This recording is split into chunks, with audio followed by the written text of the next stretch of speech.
I got so many bees yesterday. He's like the size I think for it is. Do you want to see it? Then do you want to know? I locked myself out of my house. You did not put the key down? Still made a hammer and lock the door down? I don't have to climb into the window after I got stung by the bee. It was a conversation. It wasn't locked. I just. Oh. I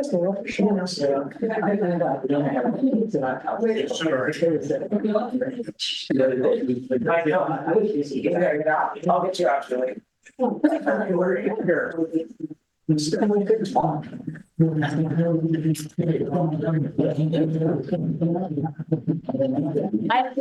me to go get it? Okay.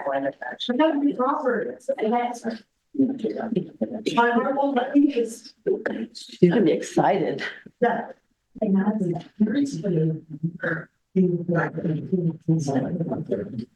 you got yours. Good. Okay, there. Okay. We want the door.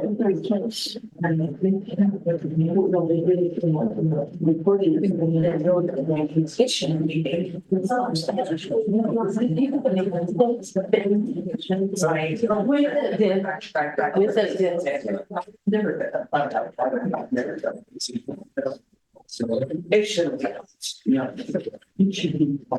It should just barely turn the fall. Be nice, blessed. Yeah.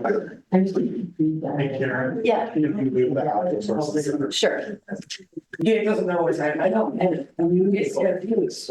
I'm confused. Right there. Uh-oh.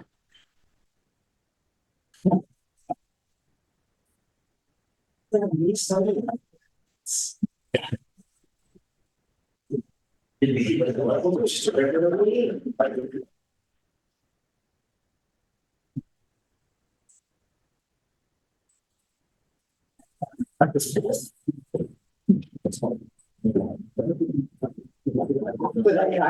way cooler down here. Thank you. I wish I remembered.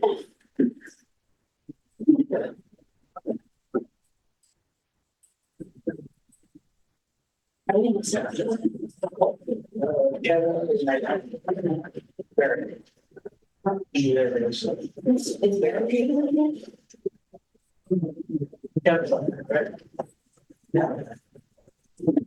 Definitely on the rest of the week.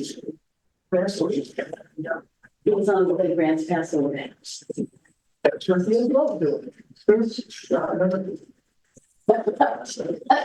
Yeah.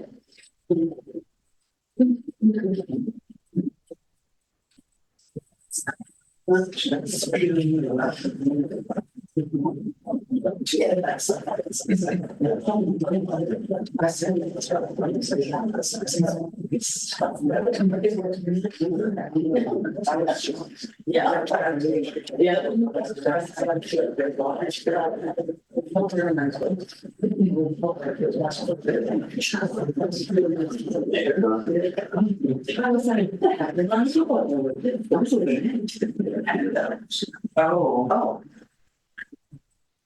Thank you.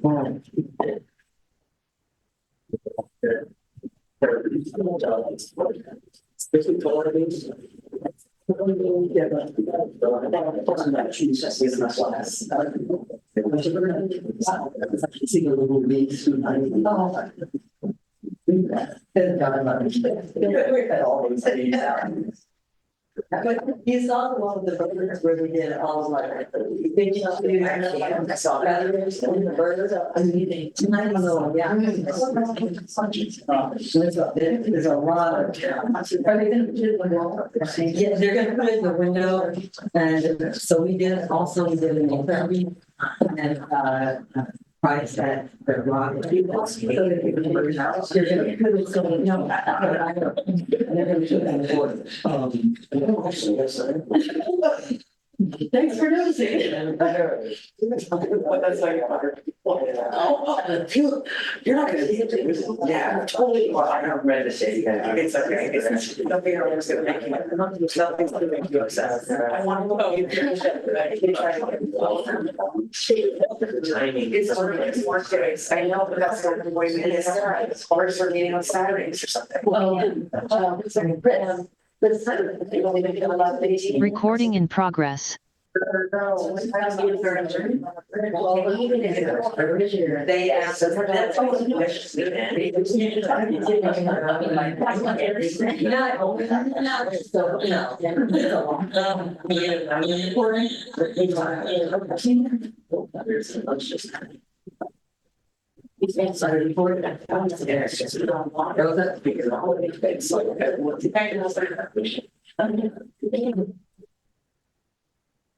Call to order the regular meeting of the Rio Dell City Council. We are reconvening from closed session into open session. From item 1 on the closed session, there is nothing to report. On item 2 on the closed session, the City Council appointed a temporary ad hoc committee consisting of Mayor Garnes and Mayor Pro Tem Carter. And now we may stand for the Pledge of Allegiance.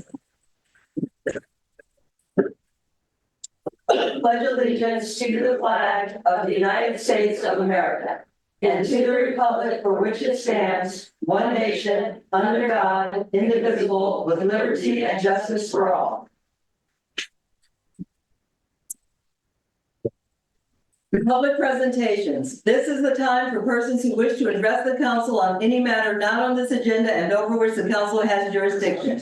As such, a dialogue with the council or staff is not allowed under the Ralph M. Brown Act. Items requiring council actions not listed on this agenda may be placed on the next regular agenda for consideration if the council directs, unless a finding is made by at least 2/3 of the council that the item came up after the agenda was posted and is of an urgency nature requiring immediate action. Please limit comments to a maximum of 3 minutes. Come on up. So, welcome.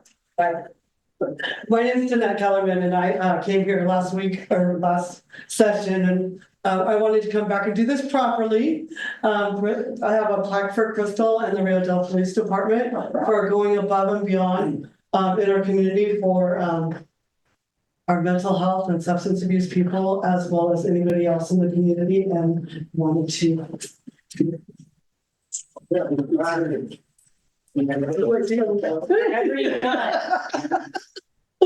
Thank you. Thank you.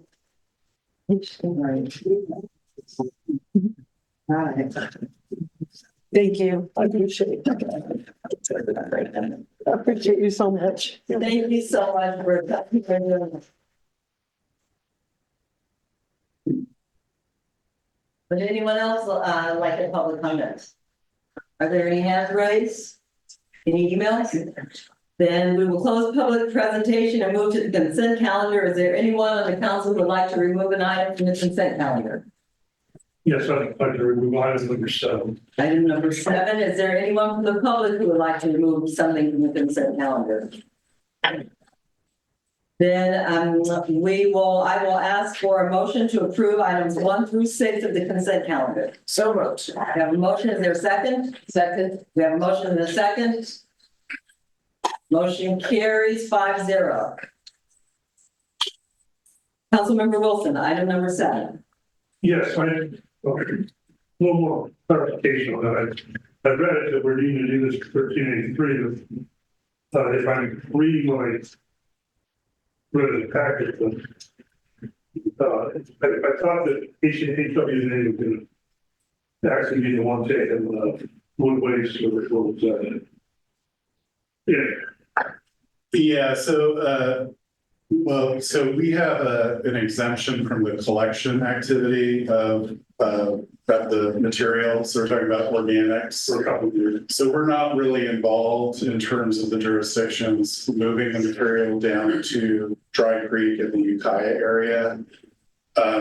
So we have a waiver from that requirement, but we do have a requirement to do procurement. And so procurement is on the back end. All of this new organic material is created, needs to go. And so under SB 1383, jurisdictions are required to purchase the material and one way or the other have it distributed through a certification process through Cal Recycle. And so this opportunity with the vendor is what most or a lot of the other jurisdictions are doing to have a professional outfit kind of fulfill that requirement. One of the problems associated with if we were to bring the material back into Humboldt County and back into Rio Dell for us to distribute, we would need a partner to do that. We have, significant amount of compost that needs to go out the door this year alone, approximately 100 tons. And so so it just adds an extra layer of bureaucracy to try to find out how to distribute this. 100 tons is a lot of material. There's no way you're going to distribute it amongst community members with their gardens. That's more of your chip trade. Correct. The other factor is the cost of this particular agreement is significantly lower than the cost of trucking the material back from Dry Creek. So the other agencies are required to move the material down there. We would be under the traditional idea of having the material come back into Rio Dell. We would be paying, trucking fees, which would probably be on the order of at least $2,000 a delivery. So it's significantly cheaper to have it closer to the distribution point, wherever that is in the state of California. And it's unfortunate that the state law kind of disadvantages rural small areas where we don't have a local processing facility at this time. So to understand how this works, I guess how it physically plays out. The organic material, we're not doing anything with it right now individually in the city, or even no, we're not required under SB 1383 to collect this material, the organic material. So where does it show up, and how do they get their hands on it the whole way? From the other jurisdictions. So irregardless of where it comes from, we're obligated to purchase it. And so this is at the moment the cheapest, most effective way of meeting this requirement and checking it off of our list. So for this calendar year, we have a requirement of about 100 tons of material to distribute. We've been 3 months to do it in order to check this off the list with Cal Recycle.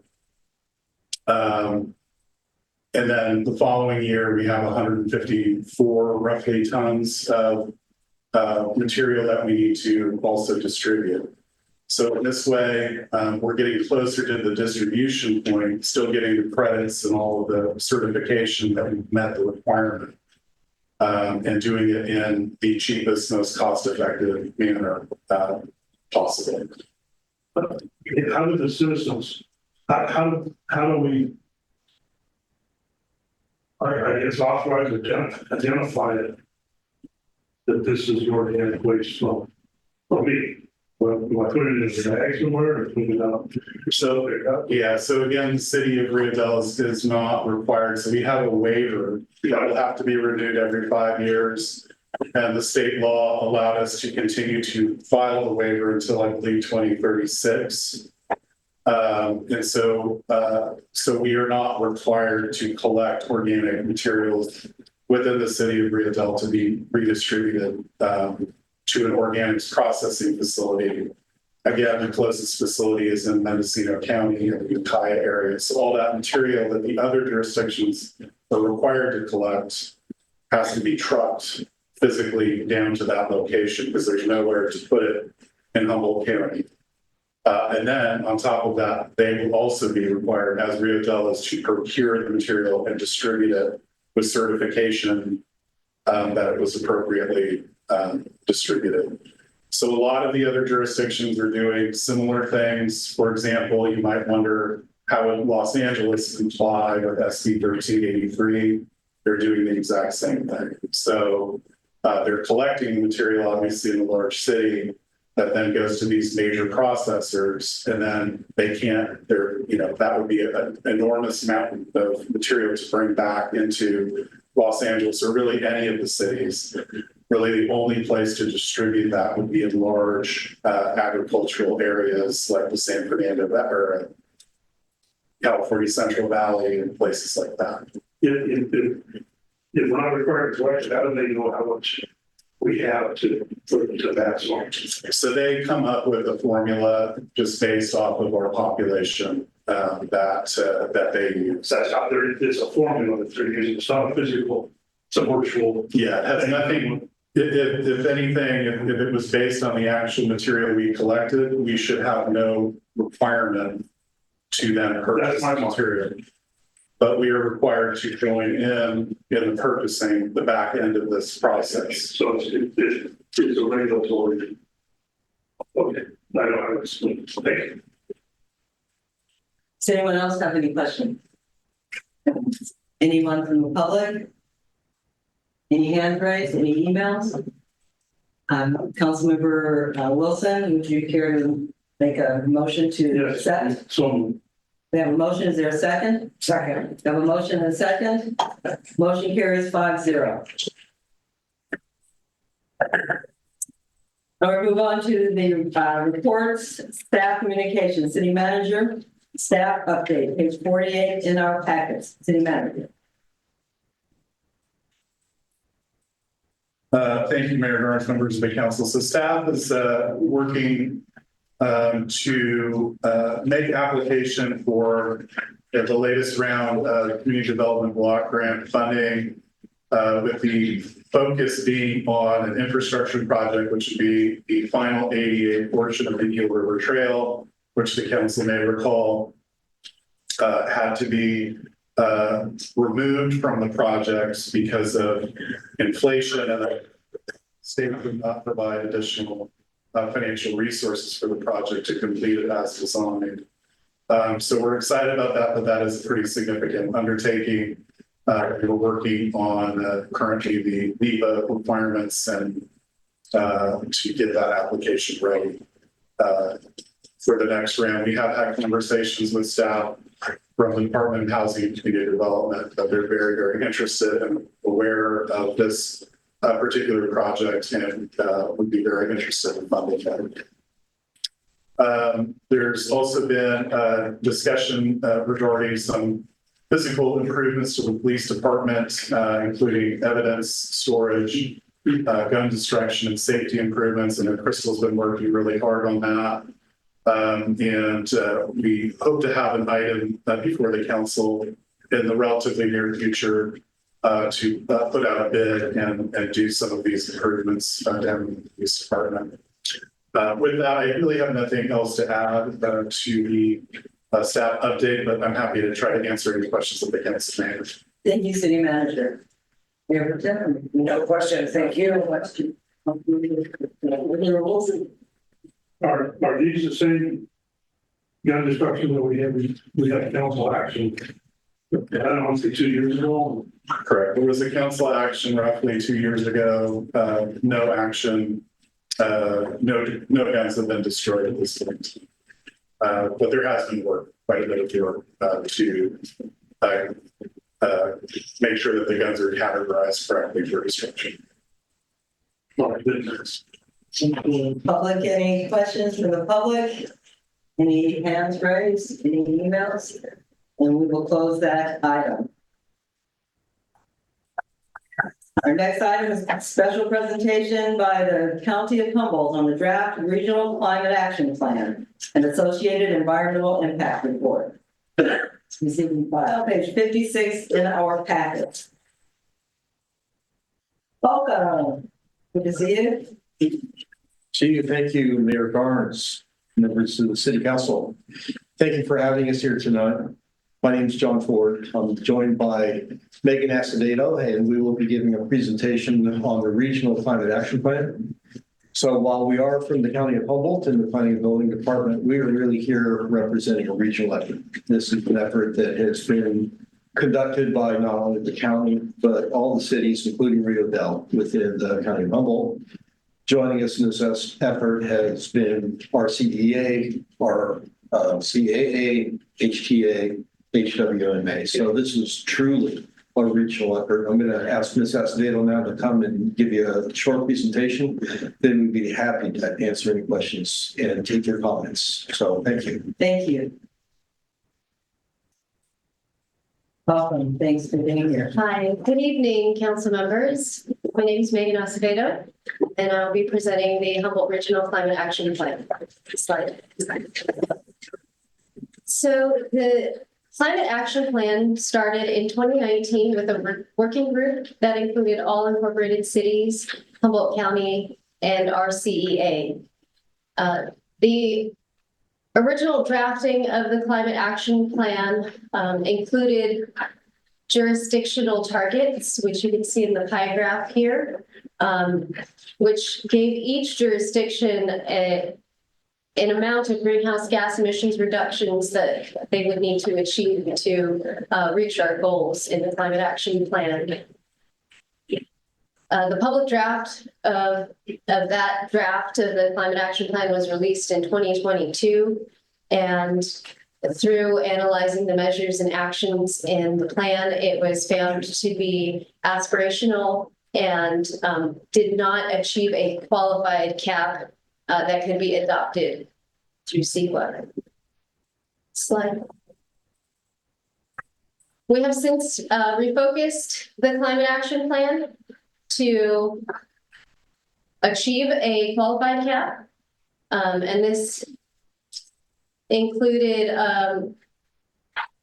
contracting with our consultant, Rincon Consultants, to prepare the environmental impact report. And through their analysis, they recommended that we make these changes to achieve a qualified cap. In October of 2023, we got that approved by the Board of Supervisors to reallocate the funding that was originally for the EIR to redraft the Climate Action Plan to be a qualified cap. And we came out with the updated Regional Climate Action Plan in 2024, June of 2024. Slide. So the redrafting of the Climate Action Plan, it included redoing the inventory to be more current. The previous draft had a 2015 greenhouse gas emissions inventory, and the current draft has a 2022 inventory. The measures and actions included in the current draft were refined through interviews with stakeholders, including Humboldt Waste Management Authority, Redwood Energy Coast Authority, and Humboldt Transit Authority and HCOG, and including all incorporated cities and Humboldt County. And these measures and actions have been vetted out through these interviews and workshops to be achievable goals that are supported by the stakeholders. So the current Regional Climate Action Plan, as you can see in the graph here, it identifies greenhouse gas emissions that are produced currently, or at least in 2022, by sector. And so we can see that on-road transportation has the highest emissions levels at 73%, and building natural gas and electrification is in second place with 13% of emissions. So part of what this redrafting of the Climate Action Plan did was it identified the need for urban measures versus rural measures, specifically with building electrification and transportation. The county is very rural. We needed to make some specific goals for the rural areas, so not to overcommit them to these measures and actions. And this draft also includes the Regional Climate Committee, and that is a big part of this plan, which once this Regional Climate Committee is established, they will be the authority to make sure that we are reaching the goals of the Climate Action Plan, and will be also responsible for obtaining funding to get these goals achieved. Slide. Here in this graph, we can see our forecast and targets. So the top line, the dotted line, is the emissions from 2020, or I guess it's 1990. And then we have the adjusted forecast, which includes state legislation that will also reduce greenhouse gas emissions in the area. And then we've identified a target of 219,000 metric tons of CO2 emission reduction by 2030. And an additional 1.2 million metric tons of CO2 emissions reductions by 2045. We also need to reach carbon neutrality by 2045.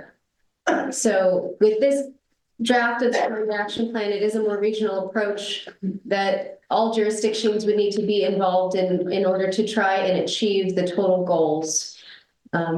Slide. And the structure of the CAP, of the regional CAP, includes strategies for reducing our greenhouse gas emissions. It identifies the goals that we need to reach in order to be a qualified CAP. And it identifies reasonable actions in order to achieve those greenhouse gas emissions reductions. Slide. The key strategies of the Regional Climate Action Plan include renewable energy, increasing renewable energy to power our jurisdictions, and building electrification and decarbonization, reducing vehicle miles traveled and increasing zero emission vehicles and electric vehicle use, reducing organic waste. And you did just discuss SB 1383, and that is also a part of what we are trying to achieve with the Regional Climate Action Plan, is to divert our organic waste, and that is part of what we're going to try to achieve with this CAP. And then also we include our natural working lands and sequestration capacity. That is not included in the greenhouse gas emission reduction amounts now, but we will have to assess the capacity for our working lands, for the saltwater marsh lands and forest lands, and their capacity to sequester carbon. Slide. So the Regional Climate Committee is really the highest priority measure. It is the first measure included in the list of 29 measures total. And this will include the creation of a program manager that will be responsible for obtaining the funding that will fund our staff and other stakeholder jurisdictions, their work to get this stuff done. So this could be a new or existing joint powers authority. We have received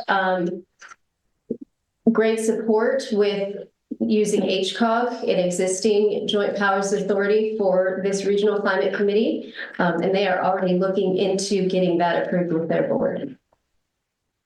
And this leverages funding. Having a regional climate action plan is a more desirable project for funders to fund. And we are also leveraging the existing projects that are ongoing in the county, and this plan will help to continue funding that work. Slide. So the RCAP was released for public review on August 14th. And we had public comments being received till September 20th. Then we released the notice of preparation for the EIR on that was August 20th. And I have received several public scoping comments. And then we had a public meeting. This was from a previous presentation, but that was on September 10th. Where we informed the members of the public on the plan and what it entails. And we are underway with the EIR. and are hoping to have an EAR adopted by June of 2025. Slide. So what we're asking for today is for council members to provide any comments that you have on the draft regional climate action plan that may be incorporated into the plan, to accept the draft regional cap for the EAR project description, and to direct staff on the development of a climate committee or utilizing an existing joint powers authority. I just want to mention that we will be going back to our Board of Supervisors on October 22nd with the updated draft that includes the public comments received. And that ends my presentation, and we're available for questions. Thank you very much. Appreciate you being here. Councilmember Wilson? Yeah, back, when you go back to the page where it talks about the goal is the 2030 target set in comparison to 1990. Were the pulp mills shut down, or were not shut down, but were operated in 1990? They were in operation, I believe. Those emissions were not included in this inventory, but the electrification for the industry is included. Why is it that this question that I see your boss is coming with, because this was presented to here once before, like I think probably more than 3 or 4 years ago, and the fact that you have these pulp mills that contributed extremely to the greenhouse gas of Humboldt County, that's excluded, and I understand it was at the discretion of this board or this entity to decide not to do that. When we, by following that procedure, we probably already exceeded the limits, and you're asking us to, a broken wheel has been fixed, that now you want to apply the same rules to the broken wheel. So one of the very important things, thank you for the question, by the way. And I if you'll allow me to try to explain this, I hope that it'll give better insight into what the revised RCAP has really done. So number one is that we don't have authority to regulate what comes out of a stack in an industrial plant. So the RCAP really only focuses on the climate action plan, period, only focuses on what the local jurisdiction has authority to regulate. Things that come out of industrial stacks are regulated by the state. That's regulated through the cap and trade program. We don't have any involvement in that. So anything like that has been taken out of the inventory. Anything that we don't regulate, like agriculture, has been taken out of the inventory.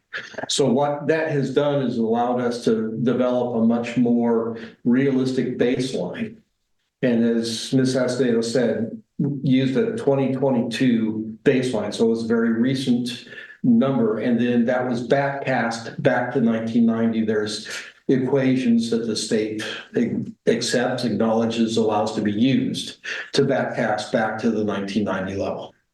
And so but it doesn't allow us to include things that we don't regulate. I've said that 3 times now, I'll stop saying that. The other thing that's a real struggle for us, because you're right, we are not a big greenhouse gas emitter.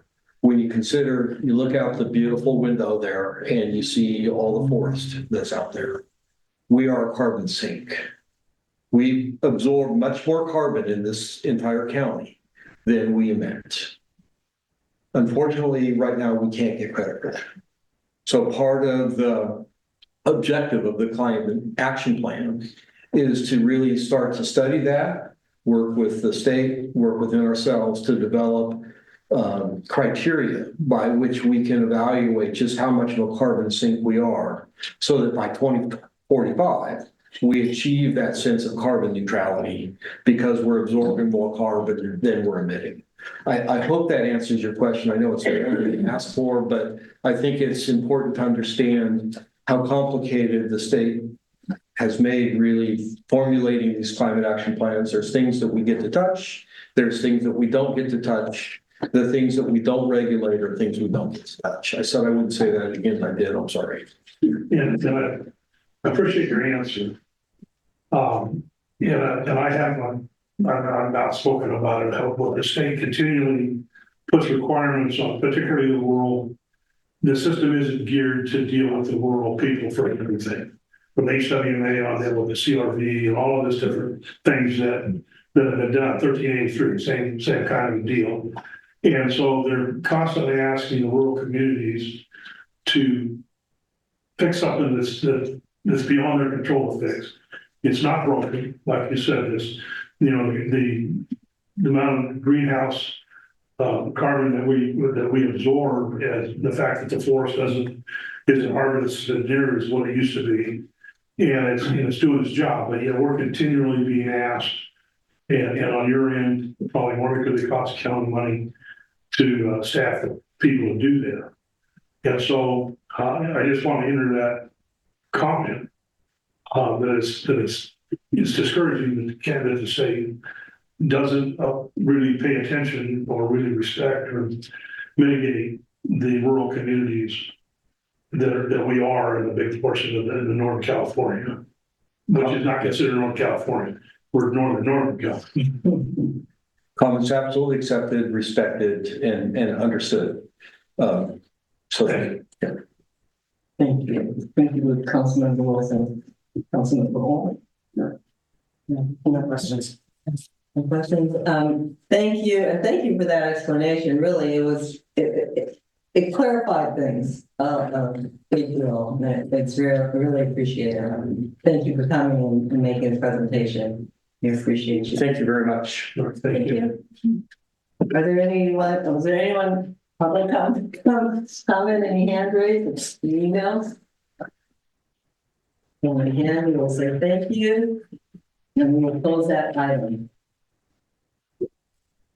We move to special call discussion on the Eel River Trail non-infrastructure art component, page 80 in our packets. For the manager.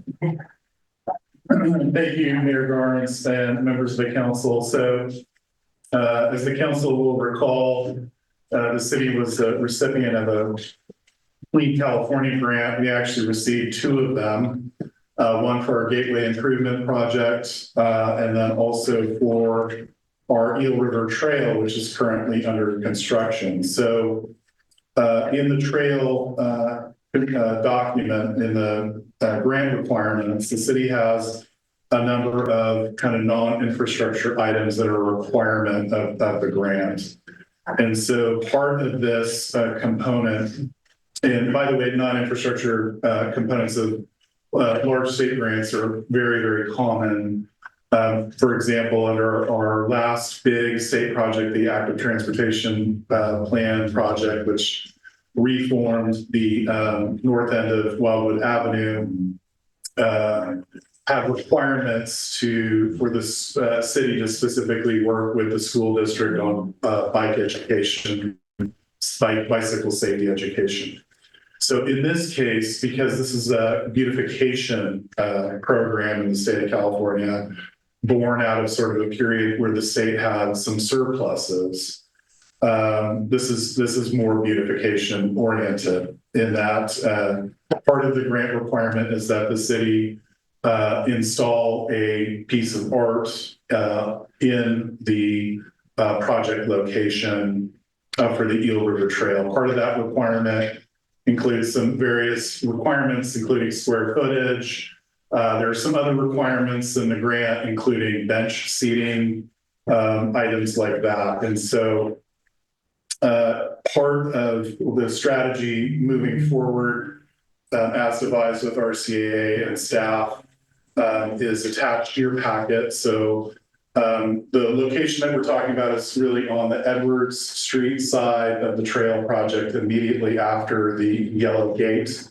It will be a parking area that will include just a small pedestrian area for things like garbage cans and a kiosk for maps and that sort of thing, explanation of the trail. And there's also a proposal for a art installation outlined conceptually on page 82 and more firmly on page 83 as the design concept for the project. It both incorporates a bench and an art piece, an art component. So on either side of the bench, or excuse me, of the arch, you will see on the lower end those abutments come out, and those are actually seating areas. And then really the centerpiece is a public art component, again required by the grant. Required that it be, professional artists hired for the position. So we're creating a job for an artist out of this position. And then that the art also be competitively selected by the community at large. So what that looks like exactly is, up for debate.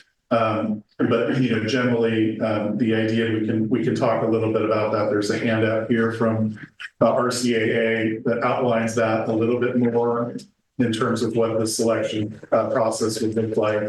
But generally, there could be a social media voting system, or probably more ideal to allow it to be verifiably selected by community members, some sort of open house where art proposals are submitted or artists are submitted, and then folks who attend vote on the submissions, and then that artist is given the green light to go ahead and create their piece of art.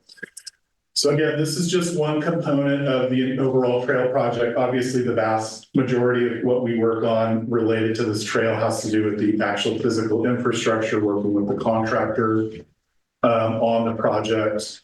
And so the non-infrastructure component is relatively small, but it's very important. And again, it is a Clean California project where the emphasis is on respecting public spaces and beautification of public facilities.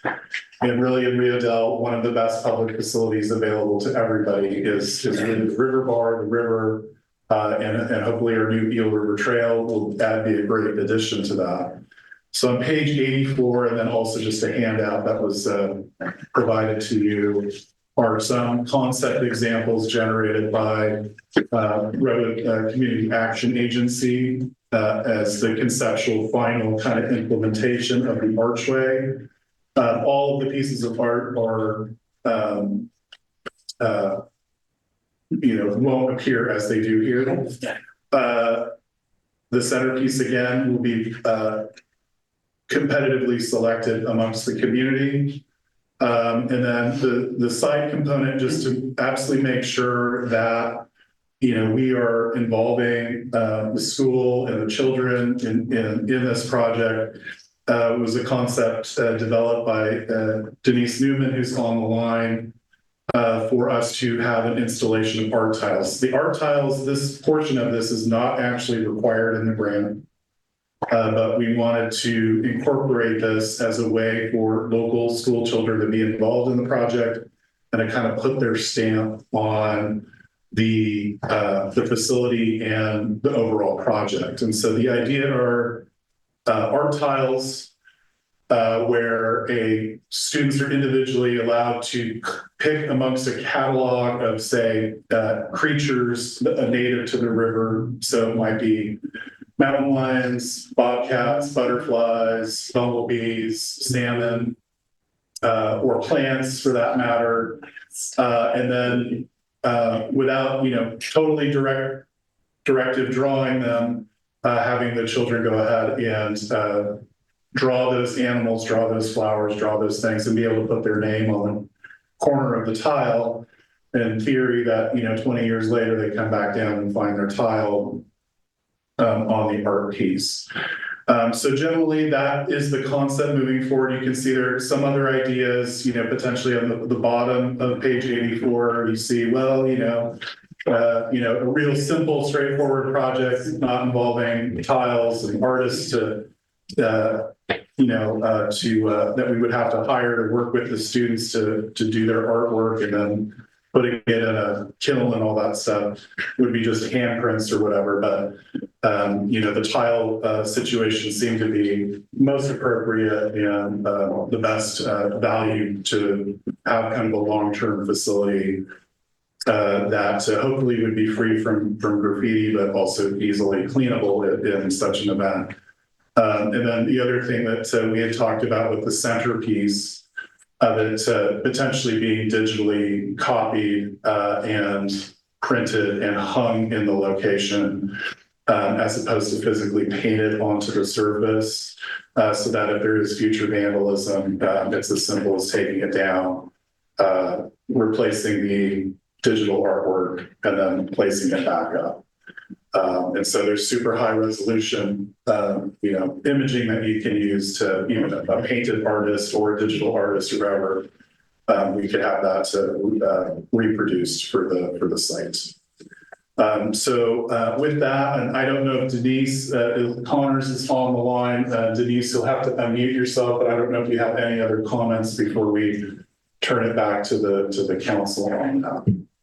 No, thank you, Kyle, for giving a sweeping overview of the two components that I'm working on, and I'll just be waiting for council approval and just to look over the call for art. Some of these pieces are timely. The call for art really needs to go out. Our contract RCAA with the city ends at the end of this year. And so this contract, we're a little bit behind the ball. So as soon as we can get that rolling, the call for artists, that would give us enough time to oversee this project in a way that feels good, and also starting to work with the Eagle Prairie students. As soon as we can get council approval that we're good to go, then we can hit the ground running with the students as well. And that's all I really had. Thank you. Thank you, Denise. Thank you, city manager. I will bring it to the council, Councilmember Woodall. We're just saying our opinion, right? Yeah. No, I think that looks great. And the tiles, I don't know if any of you remember at the mall, when you were going back, the wall had all the kids' tiles. It was wonderful. I love that, but they've taken that away. But I enjoyed that, and I think people would enjoy the tiles also. Councilmember Orr? Yeah, I do love the idea of the tiles, especially getting school children buy-in, just because there's so few options as far as getting visible pride in community around here, other than riding around and making our own art. So yeah, absolutely, 100% tiles. Councilmember Wilson? Yes, I think it's a great idea. Is this, the tiles and the involvement of the students from the school, is this included? This was included in the grant? And this, I don't recall this being bought before this, right, as part of the grant money. In fact, we exhausted the grant money. If I understand right, we still have to do the ADA part. Great. Yeah, so no, it is included in the project budget, and has been from the very beginning, to do the art component as part of the requirement in order to have a successful application, and which was awarded.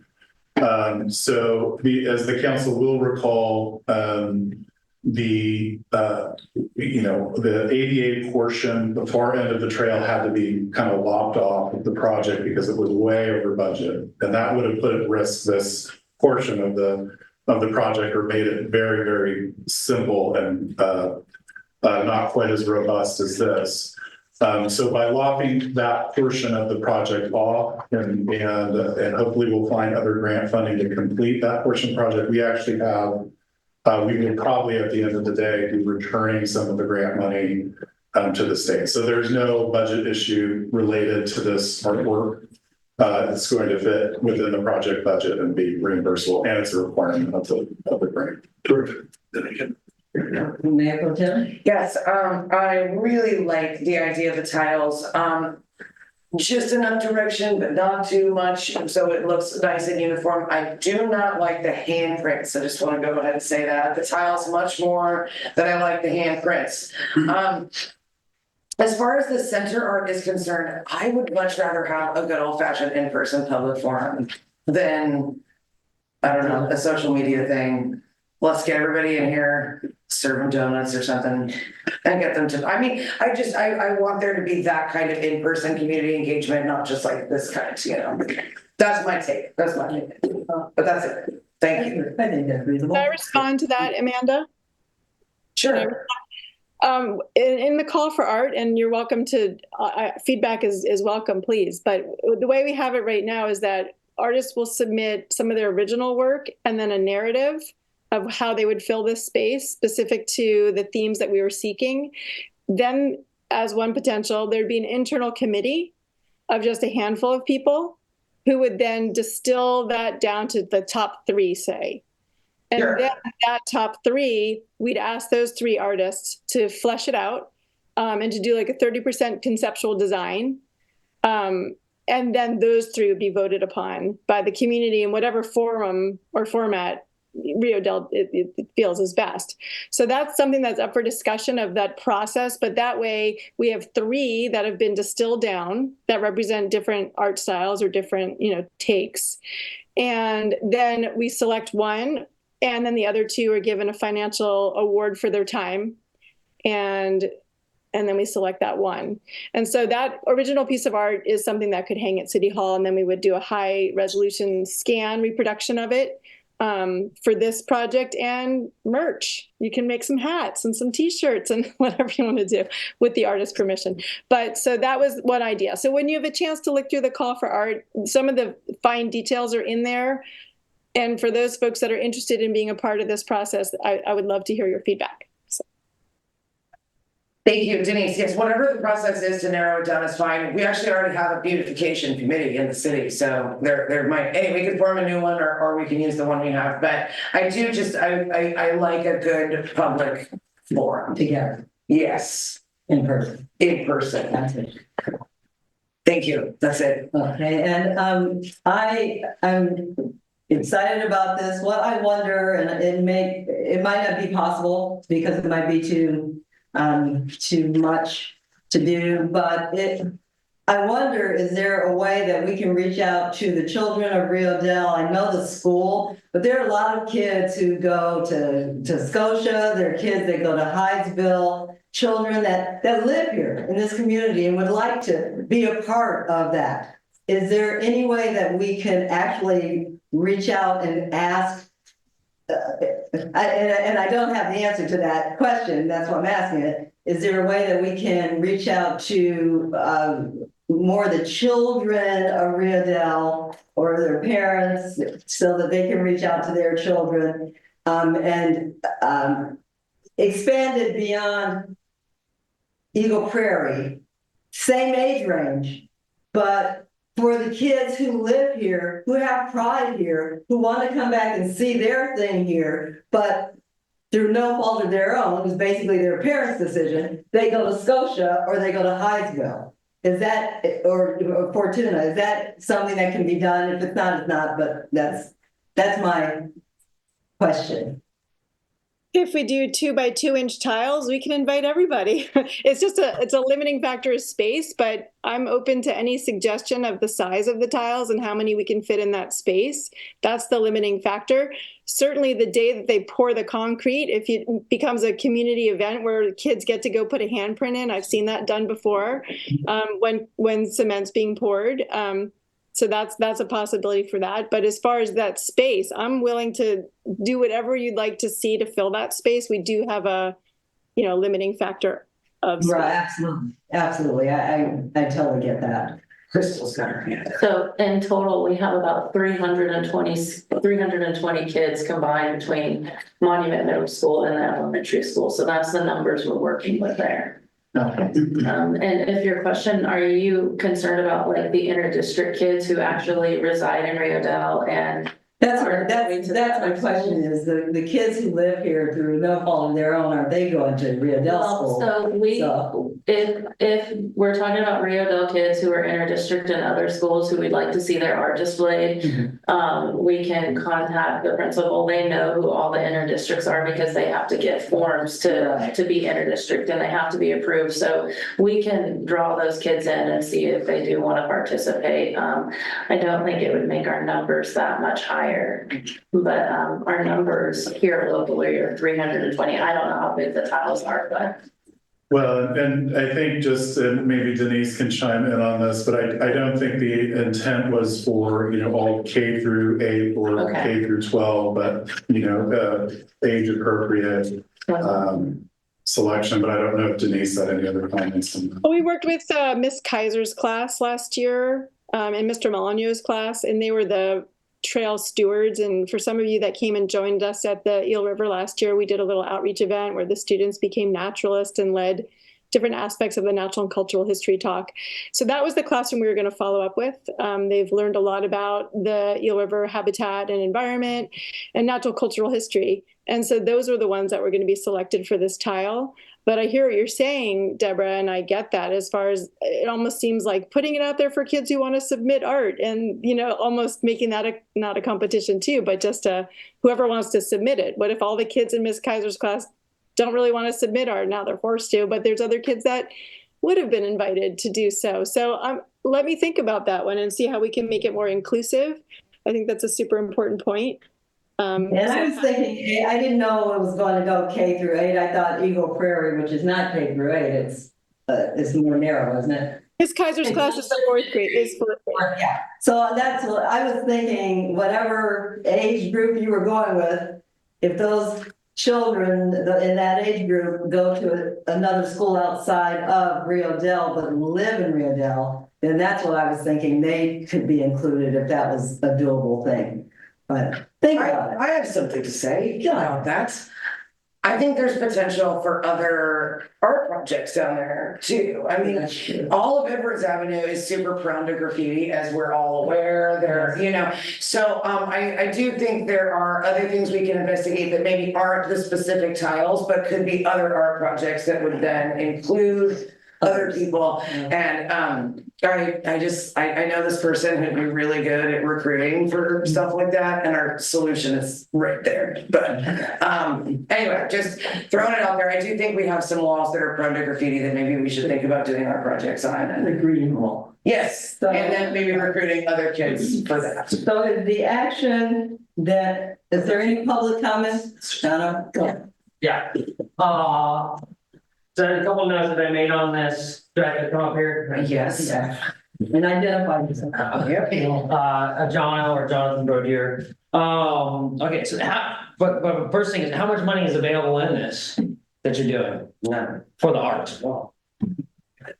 I don't have the number. No approximate, okay. So I was just curious about how much is there, but I have had a dream of doing other art projects here, which is like that green wall, okay? I just sent a picture to both you ladies. If you're down there at the trail, the wastewater wall right there, there's a gigantic wall. Okay. And also the tank. I hate to Okay, cut you off, but if that's not agenda. that's not the agenda. You're literally just. Yes, we're talking about this one. That tiny little kiosk. I mean, and then we can come back, we can bring that back at a different meeting. Oh. But this particular. Well, then I don't. Well, then in that too, then I would just say then, since we're not gonna talk about any of this, as you were saying, like other kids, to not just elementary school, there's, my son's in high school and goes to Fortuna, but he's here in the school, here too. So are you just incorporating just elementary school kids? And then in that too, I would also say, can you do, like, choose a native plant or native animal to do your tiles with? So maybe people go down there and they say, here's a plant, and they can identify it on the trail, and they'll have a name and it draws a picture. I think that is actually. So, just, yeah. Something said. There you go. Thank you, John. I'm sorry to cut you off like that. Yeah. Okay, so the question is, where's direction to staff? What is the direction that you're asking us? For what direction are you asking? We're just interested in hearing the council's comments on this. I don't think it was specifically agendized for a specific Was it possible? direction, but, I think- I think Denise has been taking notes and I've been taking notes, and so. And I think we all agree that art tiles, kids, other art, thumbs up, No and, handprints. no handprints. No one wants handprints. Okay. And if there's a committee for me to work with, as far as refining the call for art to make sure that everything's incorporated that people would like to see, that would be helpful. The call for art looks okay to me. Okay, yeah. I agree. The whole process of your narrowing it, like, that sounds fine. The 30%. That sounds good to me. Please do it. I don't want to do it. Okay. So that's, we're good? Okay. Thank you, Denise. If you have any other questions, call Kyle. We appreciate you being here tonight, and we appreciate you being here this past weekend. Okay. Now, were there any, did I already ask about hands and everything? No? Okay. Now we will move on to the discussion on potential 2025 road slurry sealing project, 85 in our packets. City manager. All right, thank you, Mayor Barnes and members of the council. So periodically, the cities and the counties get together to do a regional slurry seal project. This has been going on since about 2015 or so, or 2016. The idea being that, fundamentally with pavement management, maintenance is always significantly cheaper than road reconstruction. One of the tools available is slurry sealing. And so annually, I think there's been about 4 of these slurry seal projects. The city has participated in 3 of them. And so our PCI index has also gotten significantly improved since the 2017 cycle. And so slurry sealing has been a part of that improvement. And so we were recently informed by the city of Arcata that they're going to be engaging in another slurry seal project in next fiscal year. So starting potentially as early as July of 2025. And that basically, given the timeline of how this works, we would need to make a submission to them by the end of October, whether we want to participate in those slurry seals. I will say one of the other big advantages that the slurry seal projects bring is the professional line painting. So the road markings, it's very expensive to do kind of one-off projects. But when we do these in the past, what we've been able to do is have the lining of the streets also be part of the project. And so a lot of the lines currently in the city need to be updated. So anyways, so that's one of the other advantages, because it's not just slurry sealing, they also do pavement marking. So staff has developed or looked at initially 3 potential projects and kind of looking at the current needs of the streets. There's obviously a lot of other streets that we could do as well. So Center Street from Wildwood to Ireland, so essentially the school, the street in front of the school would be our recommended #1 project. The lines there at the very least need to be repainted, all of them. And the road surface itself is actually at the classic stage where if we get it right now, the pavement's going to be significantly extended. So for example, Davis Street, when we did that, was kind of well past its prime, but we also didn't have money to reconstruct it. So we've extended it, but obviously the life of Davis Street, but obviously it really just ultimately needs to be repaved entirely. Whereas Center Street in front of the school, if we get at it now, the street will be, significantly there will be significant cost savings associated with Center Street. With that, we may need to do some minor patch repairs in there. It's possible with the council just approving our contracts or approving or awarding the bids for our pay projects. We could get them to do just a couple minor corrections on Center Street while they are here under contract. The other option is City Hall parking lot. I'm not, I'm always concerned a little bit about the optics of that. But again, we're talking about trying to save ultimately money in the long run. So City Hall parking lot does need some patch repairs on the front end here. And then there's also just some potholes towards the police department that kind of create a drainage issue, and water is always the enemy of pavement surfaces. So City Hall parking lot, the east side of the building only, up through the police department. And then one of the other projects, and this one might be a little bit controversial, is, the city is responsible for Wildwood Avenue all the way from Eloa all the way to the bridge to Scotia. And so this is a major, thoroughfare, receives a lot of heavy traffic, truck traffic, vehicular traffic. And we have noticed, particularly the last couple of years, just a general deterioration of the road surface, which was in fantastic position, but it's cracking, it's showing significant wear and tear. But we don't really have the funding, and it probably wouldn't be advisable to slurry seal the entire surface. That would include non-travel lanes, so parking lanes, the center median, that sort of thing. But it's possible to do kind of just the travel lanes, and you'll see that Caltrans does this in various locations. So if you've recently traveled from Eureka to Arcata along the Samoa road, they did a slurry seal there, where they just covered the travel lanes, and then they, so you get kind of these weavy, they're not perfect straight edges, but they're a little bit weavy, they're not perfect. And then you repaint over the lines, which kind of cleans it up a little bit.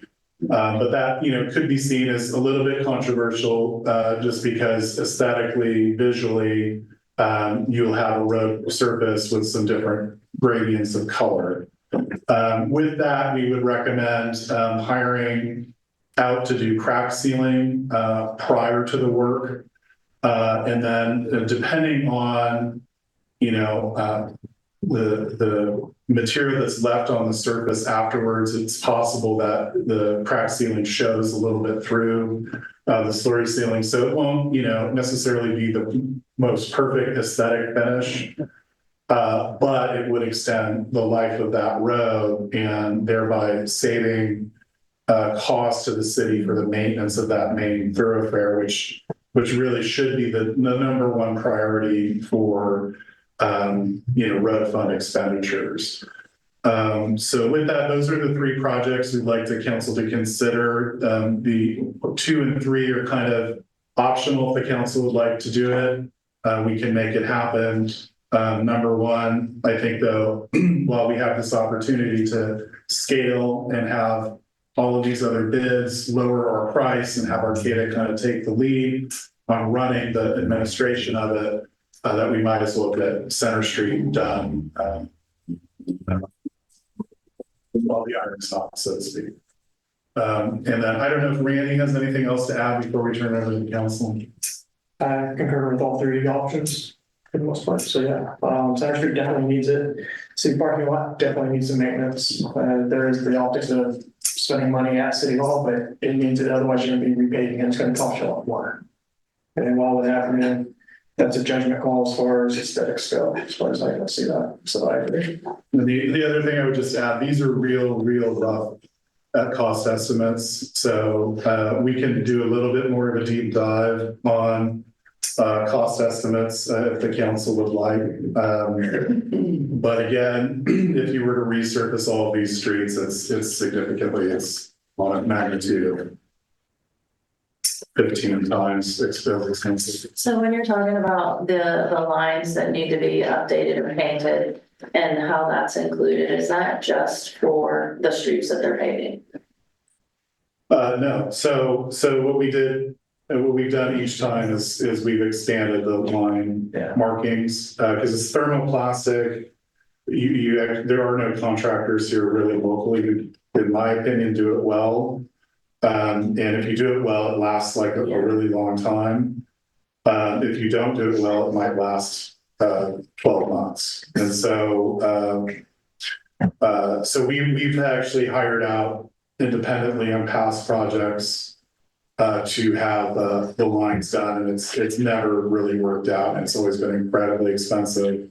So the idea here, we would also be looking at other markings, particularly the stops and the crosswalks, to make sure that they're cleared up, and we've done that. So I patrol during school time, and one of the, sorry. It's really, yeah, it's all questions and responses are through the next. Councilmember Orr, do you have any questions? I think, to be honest, all of them need it, but definitely in front of the school, and just safety first. And it may not seem like a big deal with the painting on the lines and stuff, but it can be huge. I'm I'd be interested in more analysis of all of these, but I also think Center Street, I ride my bike down there, it's very junky. And again, for safety and lines. And my other question is, what was Crystal gonna say about the lines? Ireland Street, we need lines for the kids really bad. There's no bike lanes. It's a wide street, but the kids are everywhere and the cars are driving, and it's pretty scary not having bike lanes for the kids on Ireland. So I'd like to see that. But then just in the vicinity of the school, it sounds like. So yeah, I mean, again, they all need it, but I'd go ahead and just say Center Street right off the top of my head. Councilmember Woodall? Randy, was Center Street the one we slurry sealed quite a while ago, the whole street? We repaved it. Huh? We repaved it. Oh, okay. There's a safe route to school project. Okay. Yeah, I'd like to see it all slurry sealed. Councilmember Wilson, thank you. Councilmember Wilson? Yeah, they're all good. I mean, it's actually lower than we're doing along in the last several years. Yeah, sometimes like say like the parking lot one's not a big deal, but it also seals it ahead of preventive maintenance. So I'm good with all of them. Is this coming out general? This one would probably come out of just the general road fund. The city hall would have to come out of general fund, but it would come out of our road fund dollars. So, yeah, I'm good with it. I'm good with it. I think we got to keep things up. We have to stay on top of it and making it, and even Wildwood, it is our main thoroughfare. And so we need to be on top of that as well. So the optics. Crystal, is it? I'm sorry that I had to do that, but it's just the process. It's the process. No, that's fine. It's fine. So is there anything else that you wanted to add? Well, you know, I patrol during school time, and I know we have bike lanes on Davis. We have bike lanes on Wildwood, and of course, you know, as small the street as Center is, we need them there. But Ireland is another main thoroughfare that a good majority of the kids are traversing to school on, and I'd like to see that one thought about. Is that something that could be included? And not in necessarily this, but lines. No, the line part. You also have a sidewalk project going on there too. we also have a sidewalk project that, to be honest, on Center Street, if you look, the line is not exactly engineered. It weaves at one point over, I believe. That road really needs to be reconstructed, basically. So that is a road where the slurry sealing that we did on Ireland really just buys time. that entire road has to be dug up and regraded and repaved. Okay. So I'm not sure if adding lanes and, we can look into it, but I'm not sure exactly what the finished product would actually look like. And then those lanes are usually something that are, pretty engineered, because you also have to have space for parking, bike lanes, and then a center line. And what I've observed there is the center line is not really centered, so. Okay, thank you. And thank you. So are there any public questions? Yeah, I am a licensed painting contractor. I have done thermo, plastic, line striping and everything. I am experienced in that and I can provide a bit. Yeah, that's it. All right, thank you. Any hands raised? Any emails? Okay, then I think the consensus of the council to, as a direction to staff is go for it. Oh, I did have one more question. I just forgot. So I know we have to do this now. I know it has to be, we have to get in the queue. Will then it become a budget item for next fiscal year budget, or will we take it out of this budget? Yeah, so we'll have to make a commitment for the specific dollar amount down the road. That dollar amount would, have to be, incorporated into the budget. Okay. So for example, this year, we incorporated about $100,000 for paving for this year, and obviously we're going to end up spending more than that. So the budget is always something that can be changed and amended at any time. It doesn't sit as a monolith in stone. Right. So, I think the point is that if this is a priority project, we'll pull it together, find the funding. It's within that realm of an expenditure of $100,000. So, but I think this is going to be more on the 150 side. So, thank you. So we will close that and move on to ordinances and special resolution. Item number 1, 2024/1001.14, second reading by title only and adoption of ordinance number 407-2024, amending chapter 13.20 water wells of the Rio Dell Municipal Code to clarify the County Department of Environmental Health administers the city's water well permitting process. Page 86 in our packets. all right, thank you, Mayor Garnes, and thank you for reading that entire thing out. Staff is actually going to ask the council to continue both items P1 and P2 to your next regularly scheduled item, and I'm sorry to talk to the mayor. You really read that whole thing. If I would have looked up, you could have done a timeout. I never looked up. It's hard to read that whole thing. Okay, well, you did a really good job. Then we will do that. And we will continue as everyone's agreeable, continue items 1 and 2 and ordinance to our October 15th meeting. Yes. Now we'll go to council reports and communications. Okay.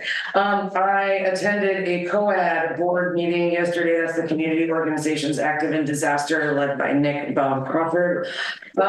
We do have a little bit of reorganization happening down here with earthquake, disaster victims and people who still have trouble with their houses. We have some organizations leaving us.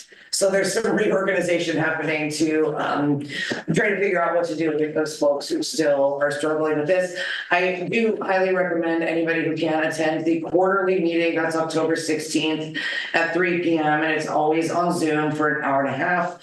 And I'm sure we can get the invite out. If you are interested, go ahead and email me. Actually, I have it in my email, so email me, I can give it to you.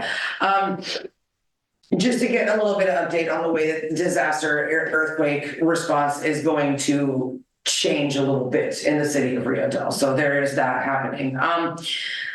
Let's see, our Chamber of Commerce meets this Friday at noon in the Town of Scotia offices. Lots of Christmas stuff already, so that's kind of fun. Let's see, next Thursday I have both school board and fire district. The park survey is complete and closed. We made it to 10% of our population responding, which is exactly what we needed for it to be considered statistically valid. And I forgot the name of the fancy math theorem that says that. But that we're valid. So now we get to move on to analysis and lots of fun little pie charts. So I'm looking forward to analyzing the responses on that. Our river cleanup this past Saturday went very, very well. I want to thank everybody who helped organize that. 26 people showed up. Don't laugh at me. 26 people showed up, which is the most, I believe, that we have ever had. And over 4,000 pounds of trash was collected off of our river bars that will now, not end up in the watershed and then in the ocean. And I'm really happy about all of that. And I think Rio Dell got some pretty positive press about it, and which I would always like to see because we don't always get positive press. Last thing. Our spay and neuter vouchers are out. They are circulating in the community. We've had a lot of interest. I really just, and we're looking into funding sources. I was on the phone with the McLean Foundation yesterday, and so I'm trying to line up some additional funding for that, which looks favorable, and I'm really happy. What I really want to say is I need to reiterate what a big deal that is, how important that is, and how we are the first in Humboldt County to do anything like that. So I really in the States, this is not happening. So I can't emphasize enough how proud I am to live in the city that was the first to do something about a long-term solution. And I really want to thank my fellow council members because we passed that unanimously, and city staff that has been so supportive in that. And I think it's going to be a major benefit to our community in the long term. And that's it. Thank you. Done. Councilman Rohr? Just quick thing from HCOG last month was they had a presentation on the last chance grade. They opted for the tunnel option up there. It's a 6,000 foot tunnel. It's set back a little bit to take care of any shore degradation from rising water levels and all that. And they've also connected with local native peoples for all of the trees that they have to take out to use in their ways. And they have it all planned out. And I think it was something like 1.1 million cubic tons or something of fill taken out of there for the tunnel. But it's a big project, but it should take care of a lot of the problems that are up there. Thank you. Councilmember Wilson? Yeah, last week we had the RCEA and I had some issues with attending that, but some of it was by phone, some of it was by not being there.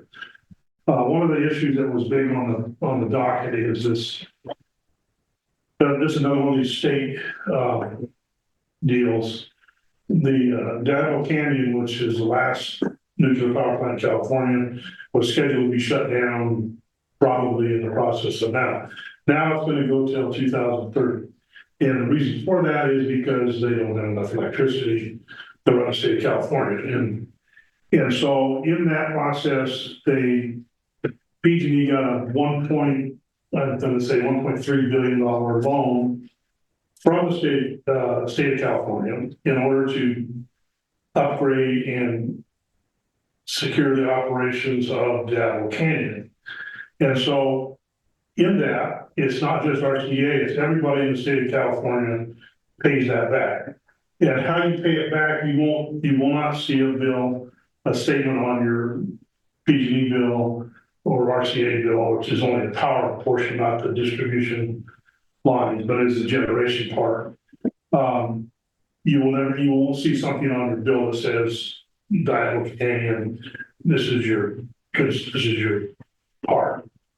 And so it's included in the bundle rate. However, in this, since everybody's already paying for it, whether or not RCEA includes that in their power mix, because they're trying to get to 100% renewable or non-carbon, which doesn't come from the power that turns that light on. That light probably comes from Scotia, the electrons And if they're not going from there, they're coming from Humboldt Bay, power facility or Humboldt Bay plant, which is why you get turned off your power, PSPS event that we just had from Monday and I think Tuesday, I think it's Monday too, is being picked up by that, which is natural gas, or it's coming across 36, which comes from the grid, you know, the wheel light radar. So at the end of the day, you're paying for this, but they had to decide whether or not they would include it in their mix and count it as their mixture. Am I making sense so far? Yeah. Okay, so there was quite a bit of public comment of people that came and opposed this because RCA is part of their mission statement is they include no nuclear. And so if they accepted this roughly $500,000 worth of electricity that they purchased, then it would have to enter into their mix, and their mix wouldn't be nuclear free. And even though nuclear has no way possible to be up there, it can't hit from Santa Maria, where Dale Canyon is, or in the other. But this took up a big portion of the meeting to finally vote this down. And so it'll have to come up again, probably around this time next year.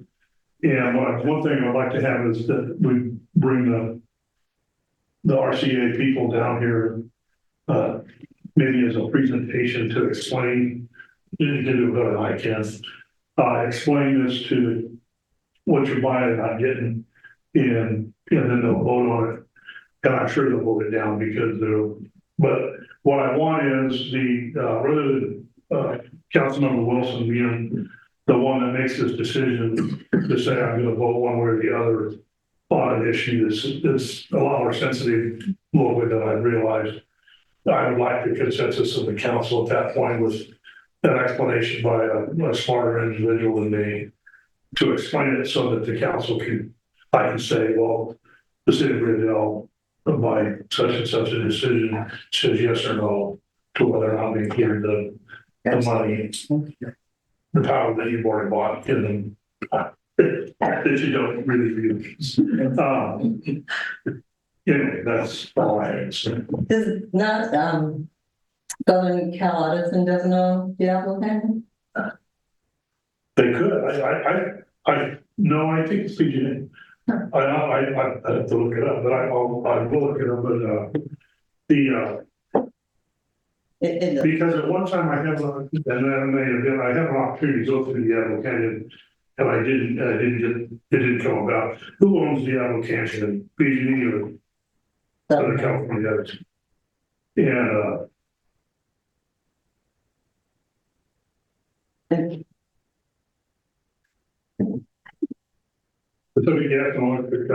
Okay. It's me, Southern Cal Edison, and I'm almost 99% sure. Okay, but thank you, and thank you for finding that out. it says PG&E. Yeah, And it supplies about 8 to 10% of the California's energy. Thank you. Now, Yeah. I just wanted to thank again, John, thank you for putting that together this weekend. It was really nice. It was nice to see so many of our community out helping. Our city manager came down to help. We also had one of our public utility workers with the backhoe down to lift some of the heavy stuff, which I'm sure was great help, even though I wasn't down there. Proper Wellness had the business. People were down helping. Shots supplied coffee. So it was sort of just a really nice all the way around community effort, and I appreciate it. And that's it. Thank you. And I as well, I want to say thank you and thank Denise, who's no longer on here, and thank city staff, Mayor Pro Tem Carter, who was instrumental, and a lot of stuff. But it was a great event, and it really made, I think it made us all feel pretty good that 26, I said 30 when I was telling people, but 26 even for our community it's a fantastic number to come out and to volunteer to pick up trash. So Who were some of the other kids that were there? They came from out of town? I don't know. Okay. so That was great, and I'm the alternate for the mayors on LAPCO now, so I went to be introduced and turned out that one of them wasn't there, so I had to actually sit on the board that day, and it was very interesting. It is, you get more information, you get history of different communities, different pieces of land, different areas. You actually get the true history going backwards, and it's very interesting. And I never thought I'd want to sit on that board, but I'm kind of happy that I have to be there now because it gives you great detail. I'm also on the Great Redwood Trail board, and I had my first meeting on September 18th. It is really, really great and important. Rio Dell is now at the table. We are no longer on the table. Yes. We're no longer thinking about the table. We are at the table. I've already been sent maps and information regarding Rio Dell from the Great Redwood Trail Board to me to look at and to ask questions, to give me the ability to bring down and have different members of the council look at it and put any input that we have. We now have first-hand input. And so that's really fantastic, and I'm really excited about that. I have a seismic commission meeting on the 10th of October, and League of California Cities annual conference. I will be there on the 15th through coming back on the 18th of October. And I think that is all that I have. So on the 15th, Oh, yeah. you will It's be me. sitting in the chair. I can do that. What we We have comments. Just one last comment on the trash thing. There's one more cleanup on October 19th, Okay, and Pack Out Green Team's gonna be here. okay. We have another cleanup on October 19th. Meeting where? We'll just do right here. Meeting here at City Hall at probably 9 o'clock. Yeah. Okay. And it will be for the river or for the city?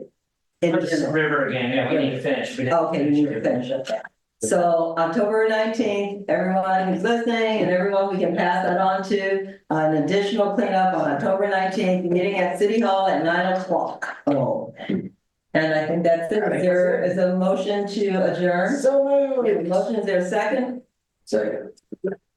Meeting adjourned until October 15th. Oh, all right.